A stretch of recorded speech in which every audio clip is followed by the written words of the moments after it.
You can know someone for a lifetime and still miss what's right in front of you. Sometimes the truth hides best in the places you never think to look. My name is Mark. I'm 38. And if you asked me a year ago, I'd have told you I had it all figured out. I run a small design studio in Denver, nothing fancy but mine, the kind of place where the espresso machine hums all day and pencils seem to multiply on every flat surface. I met Liza 13 years ago at a street festival. She was the loudest laugh in a crowd of strangers. 6 months later, we were inseparable.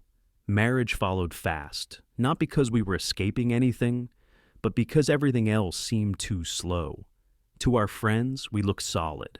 Liza had a gift for hospitality. Every dinner was an event. Every weekend, a new group hike, movie night, or game of cards at our place.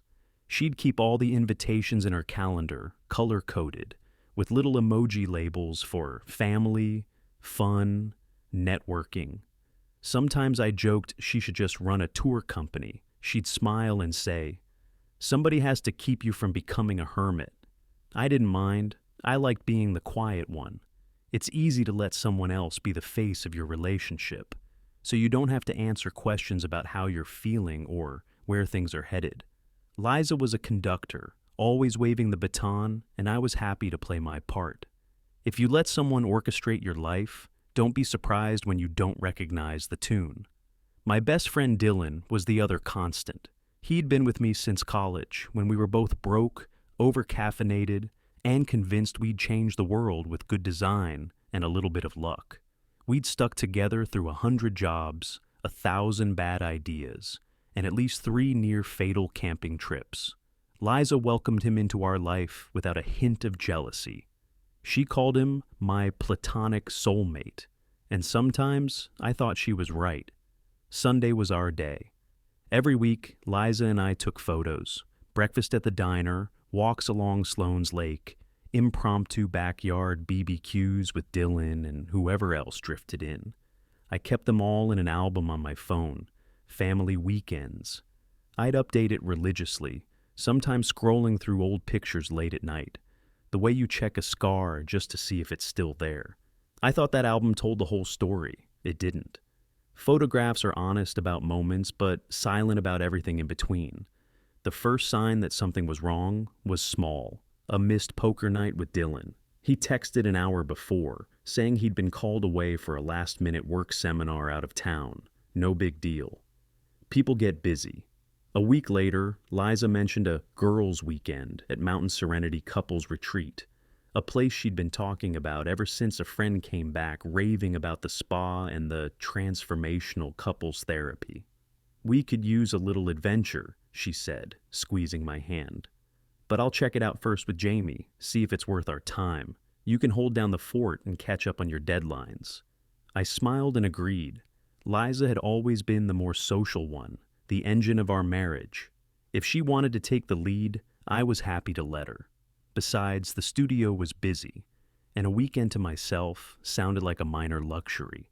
The day before she left, I brought her suitcase downstairs and helped her double-check her packing list. She was in a hurry, phone buzzing every few seconds, her laugh filling the hallway. I stopped her for a quick photo, just for the album. She posed, rolling her eyes but smiling. "Say goodbye to your introvert," she joked. "Don't throw a party while I'm gone." If a home feels empty when one person leaves, it was never as full as you thought. That night, as I plugged in her phone to charge, I noticed an unfamiliar icon, a new note in our shared cloud folder. I'd never snooped before, but something about it caught my eye. Maybe it was the title, Mountain Serenity, Activities for Couples. Curiosity and guilt mixed in my chest. I opened the note. Inside was a bulleted list: couples yoga, forest picnic, stargazing for 2. Each line ended with Mr. and Mrs. Cooper. I frowned. That wasn't our last name. Maybe Jamie's, but the feeling didn't go away. When your instincts whisper, listen before they have to scream. I checked the booking confirmation in her email, sent to both her and Jamie. Only, the room wasn't reserved under either of their names. Instead, the hotel listed Dylan P. plus partner for the Forest Nest suite. The same dates, the same suite Liza was heading to. My stomach dropped. I scrolled back through our shared expenses. The deposit for the retreat wasn't on our card, but another one, Dylan's. 4 digits I knew by heart from a decade of birthday dinners and split Ubers. The rational part of my brain tried to argue.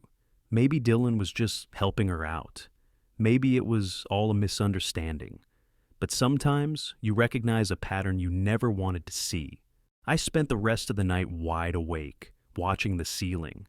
Every memory from the last 6 months replayed itself, but with a new, ugly undertone. The sudden business trips, the way Liza's phone was always face down lately, the times she'd come home smiling, but distant. Trust is a house of cards built on small gestures. The absence of evidence isn't evidence of absence, but when you find a card out of place, the whole thing starts to wobble. By sunrise, I knew I had to know the truth, even if it hurt. It's a strange thing, preparing yourself for betrayal, not the movie kind, where you catch someone in the act and the world explodes, but the quieter, slower process of collecting evidence against people you've loved most of your adult life. I tried to make breakfast the way I always did on Saturdays. Coffee grinding, eggs in the pan, sunlight sliding across the kitchen counter. But everything felt off, like I was acting in a play I hadn't auditioned for. I replayed conversations with Liza in my head. The time she'd come home late, claiming she and Jamie had gotten stuck in a rainstorm, but her coat was dry. The long shower after. Or Dylan's nervous laugh the last time we all had dinner together, when Liza talked about wanting more adventure. Were these memories always suspicious, or had I twisted them after the fact? Memory is a funhouse mirror. You never know what's real until you stop wishing it were different. Still, I needed more than doubts. I needed proof, not just for myself, but because I knew if I confronted Liza or Dylan without it, they'd talk circles around me until I doubted my own sanity. First, I called Mountain Serenity. I felt oddly calm. "Hi, I'd like to send flowers to my friends, the Parsons. They're checking into the Forest Nest tomorrow." The receptionist was chipper. "Of course, Mr. Parsons and Mrs. Parsons will arrive tomorrow evening. What message would you like on the card?" My hands shook as I hung up. I took screenshots of everything. The note titled, Mr. and Mrs. Cooper. The booking under Dylan's card. The email chain confirming the Forest Nest reservation. I exported everything to a private folder and emailed a copy to myself. A part of me hoped I'd wake up and find none of it was real. Next, I texted an old friend from college, now working as a PI. I explained just enough. "Can you check if 2 people, Liza Thompson and Dylan Parsons, booked overlapping business flights in the last 6 months?" The reply came 2 hours later. 6 tickets, same dates, same destinations, 3 times both called out work travel the same week. I looked at my wedding ring and remembered slipping it onto Liza's finger 12 years earlier. I'd written my own vows, promised her I'd be steady and honest. I wondered when steady started meaning blind. The worst part of betrayal isn't what you lose. It's realizing you lost it long before you knew. I sat in my studio for hours, watching the city roll by, answering a few work emails with shaking hands.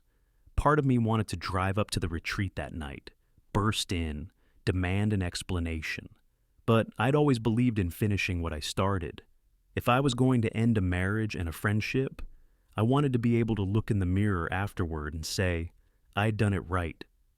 I booked a room at Mountain Serenity under my own name. I asked the manager if she could check me in privately. No fuss, no drama. She agreed, sensing I didn't want to be seen. Before leaving, I moved our joint savings into escrow. Nothing drastic, just enough to keep things orderly if lawyers got involved.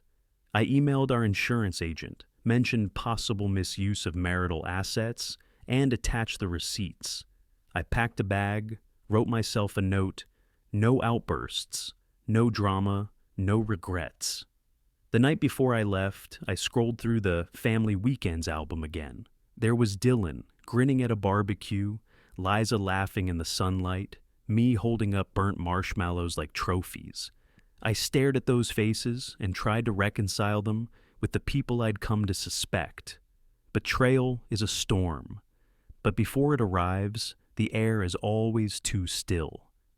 It's the silence before the truth that hurts most. In the morning, I set out for the mountains, my mind racing with what I'd say if I was wrong, and what I'd do if I was right. Mountain Serenity looked exactly like the website. Overly calm, too perfect, every pine cone and fountain positioned for serenity. I parked in the lower lot, wiped my palms on my jeans, and tried to slow my breathing. The wind in the pines sounded like whispers, or maybe I was just hearing things. Inside, the lobby was full of couples checking in, their laughter echoing off the polished stone. I saw Liza first, hair pulled back, wearing the scarf I gave her last Christmas. Dylan hovered beside her, shoulders hunched, trying to shrink into the wallpaper. My entrance was silent, but not unnoticed. I stood back until they reached the desk. When Liza handed over her ID and signed Mrs. Parsons, I stepped up. I could feel my heart beating in my throat, but my voice was steady. "I'd like to check in too. Name's Mark Thompson. I believe my room is ready." Liza spun around, face draining of color. For a moment, she said nothing. Just stared, mouth half open, like she'd seen a ghost.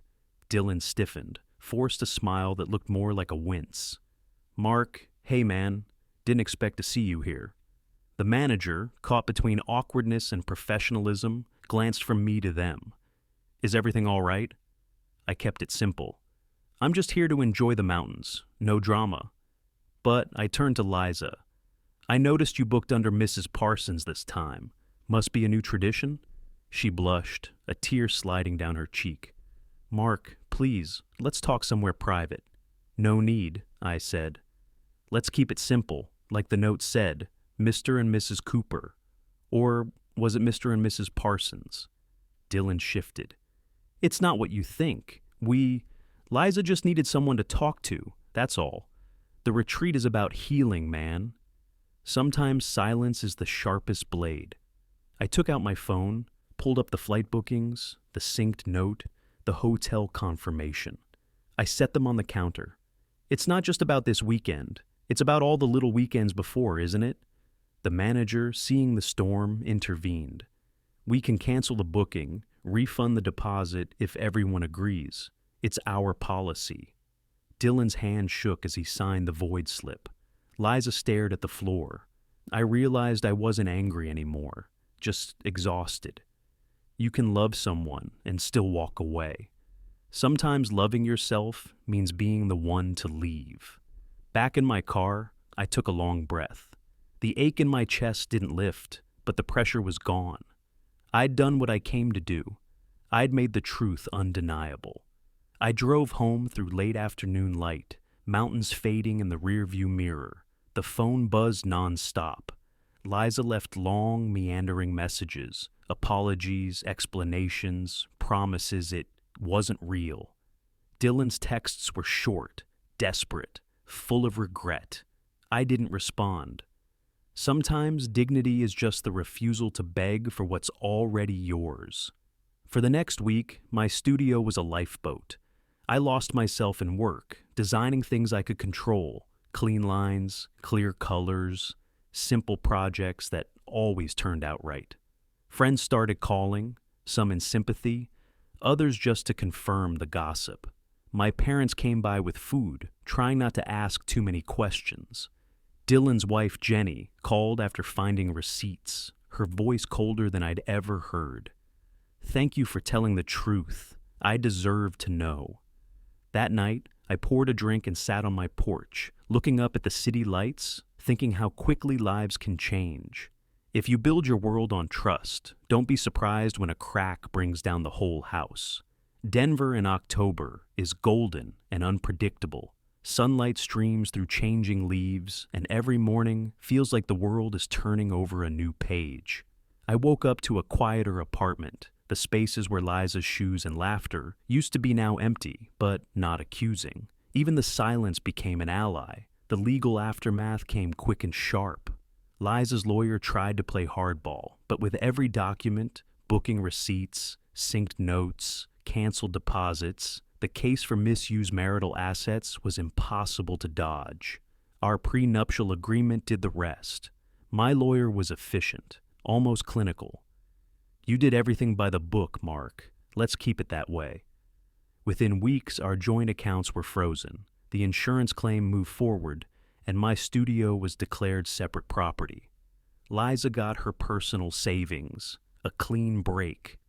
I signed the last set of documents and felt a strange sense of relief, like exhaling after years of shallow breathing. Dylan vanished from my life. No more texts, no calls, no explanations that could possibly mean anything now. I heard from a mutual friend that he moved back with his parents for a while, sorting out his own divorce. Trust, I realized, is a bridge that, once burned, rarely gets rebuilt. It takes years to lay the foundation of trust and a single careless match to set it all on fire. Word spread among our circle. Some friends stepped back, unable to choose sides. Others showed up at my door with beers and jokes, quietly moving in to fill the empty spaces. Jenny, Dylan's ex, sent a quiet thank you note, her own lawyer already preparing paperwork. I wished her peace and meant it. My business, surprisingly, thrived. Clients liked the rebrand, Honest Bridges. The story spread. No one mentioned names, but everyone knew. Companies came to me for workshops, transparency, team building, how to rebuild after broken trust. I led sessions in offices and on mountain retreats, helping teams talk openly about what most people avoid. I never talked about my own story, but I think people saw it in my eyes. Each week, I started a new photo album. Sunsets, old friends, sketches of bridges I'd never built in real life. It was a quiet way to keep moving forward. If you want to know what's really important to you, see what you take pictures of when no one's watching. Months passed. Liza moved out of state, chasing a fresh start. We didn't speak again. Dylan became a shadow, his apology unread, a file I never opened. Sometimes I wondered if closure even existed, or if it was just the name we give to the first morning we stop feeling angry. There are moments when I still miss the old life, holidays, movie nights, the feeling that comes from believing everything is exactly as it seems. But those moments don't last. The truth is, grief fades, trust grows back slowly, and one day you find yourself grateful for the lesson, even if you hated how it was taught. A year later, I stood at the front of a corporate workshop, teaching strangers about honesty. Someone asked me if I ever regretted leaving things unsaid. I thought for a moment before answering. Sometimes the kindest thing you can do for yourself is close a door and never open it again. That's the story I never expected to tell. It isn't about revenge or getting even. It's about choosing yourself, building something new when the old bridge is gone. Trust is heavy, but carrying a lie is so much worse.